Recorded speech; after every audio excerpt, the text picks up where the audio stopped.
Assalamualaikum warahmatullahi wabarakatuh. Selamat malam semuanya. Kami dari kelompok 10 akan mempresentasikan tentang masa depan HCM.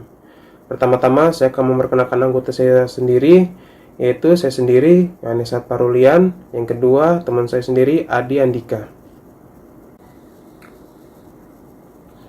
Masa depan HCM, beberapa perusahaan sudah menggunakan pengukuran sumber daya manusia baik kuantitatif maupun kualitatif.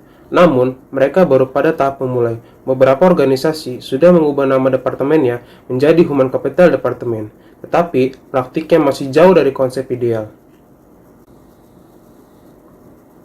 Berikut adalah optimisme terhadap keunggulan Human Capital Management di masa depan. Yang pertama, Human Capital Management adalah pengembangan terpadu organisasi manusia yang disebut sebagai Organization Value. Konsep manusia sebagai mitra bisnis tingkat senior, konsep Human Capital Management bersifat holistik, berlingkup organisasi, serta berbasis sistem, bersifat strategis, dan berkaitan dengan nilai tambah. Yang kedua, Human Capital Management adalah mengenai ukuran manusia untuk menggerakkan kinerja bisnis. Yang ketiga, manajemen human capital harus diapresiasi sebagai manajemen manusia dengan pendekatan bisnis, mengasumsikan pengembangan sumber daya manusia sebagai investasi. Yang terakhir, data human capital memberikan informasi dan inspirasi kebijakan terbaik. Meskipun optimis terhadap beberapa tantangan di masa depan, beberapa orang istilah human capital merendahkan martabat manusia. Human capital management bertujuan untuk menciptakan nilai tambah bagi organisasi yang dapat dibuktikan melalui pengukuran. Namun, di satu sisi lain, human capital management menuntut pengukuran kuantitatif yang bersifat pasti, dan di sisi lain, human capital adalah manajemen manusia yang sangat dinamis dan tergantung pada konteks. Yang kedua, dalam praktik hingga sekarang hanya sedikit profesional sumber daya manusia yang membuat kebijakan dan bertindak berbasis bukti. Jadi, masa depan human capital management tergantung pada pemecahan masalah tersebut. Yang pertama, hubungan antar human capital management dan strategi bisnis. Yang kedua, hubungan antar human capital management dan kinerja bisnis. Yang ketiga, meyakinkan manajer senior bahwa human capital management penting. Yang keempat, pemahaman mengenai nilai tak berwujud. Yang kelima, mendaftarkan minat dan keterlibatan manajemen lini. Yang keenam, meyakinkan praktisi manajemen sumber daya manusia bahwa human capital management sangat penting dan dapat diwujudkan. Yang ketujuh, penetapan pengembangan human capital management.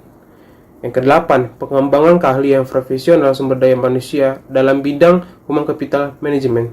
Yang kesembilan, memahami manfaat memperlakukan manusia sebagai aset. Yang ke-10, memiliki ukuran. Yang ke-11, menganalisis dan mengevaluasi data. Yang ke-12, pelaporan eksternal yang bernilai bagi investor dan orang lain serta mengakui nilai informasi human capital.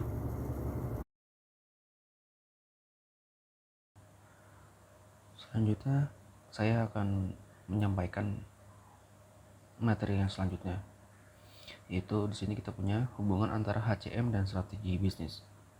HCM memiliki hubungan erat dengan strategi bisnis. Bagi contoh, dengan mengaitkan praktek SDM dan manajemen strategi dengan pengukuran human capital, perusahaan dapat membuat sejumlah keputusan yang lebih baik yang akan memastikan kesuksesan bisnis jangka panjang.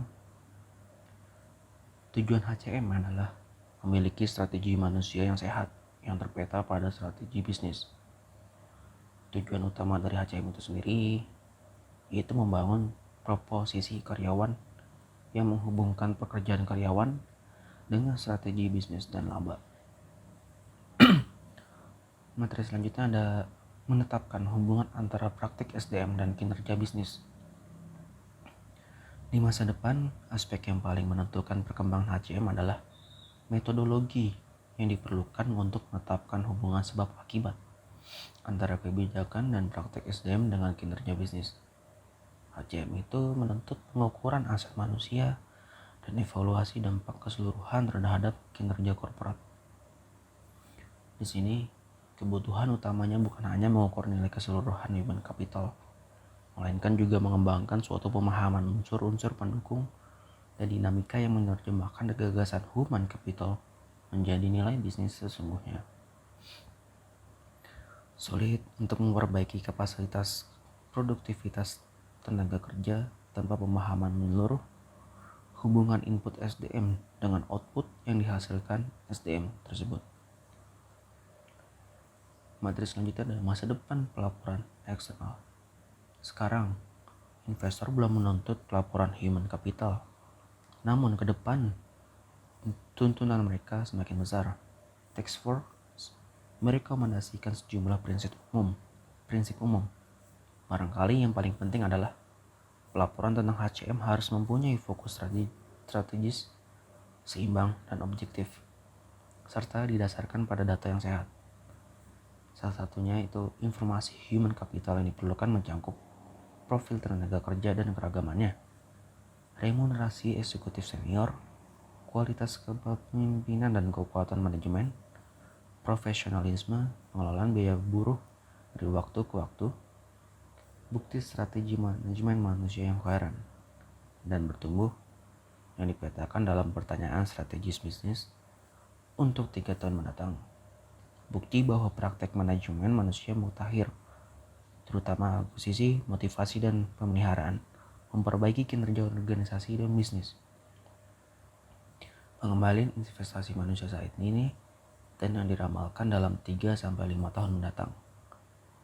Nilai aset human capital dan investasi masa depan, khususnya pada keputusan korporat yang besar seperti merger dan akuisisi. Daftar pembanding pada league tables keuangan seperti FTSE, industri, atau perangkat analisis. Yang terakhir ada posisi dalam survei perusahaan terbaik untuk tempat kerja. Kesimpulannya itu, masa depan HCM bergantung pada isu-isu yang dibahas di bab ini dan tindak lanjutnya. Dalam mengembangkan HCM, kita perlu mengingat tujuan fundamentalnya, yaitu untuk mencapai pemahaman yang lebih baik tentang apa yang terjadi selain berada pada posisi yang lebih baik, untuk memutuskan apa yang harus terjadi. Pada akhirnya, HCM bertujuan untuk melihat bisnis berkinerja melalui orang-orang kita. Penekanis adalah pada kinerja, bukan hanya mengukur dan menganalisisnya, tetapi melakukan sesuatu tentang hal tersebut. Sekian dan terima kasih. Mohon maaf ada yang kekurangan atau kesalahan telah disebutkan. Assalamualaikum warahmatullahi wabarakatuh.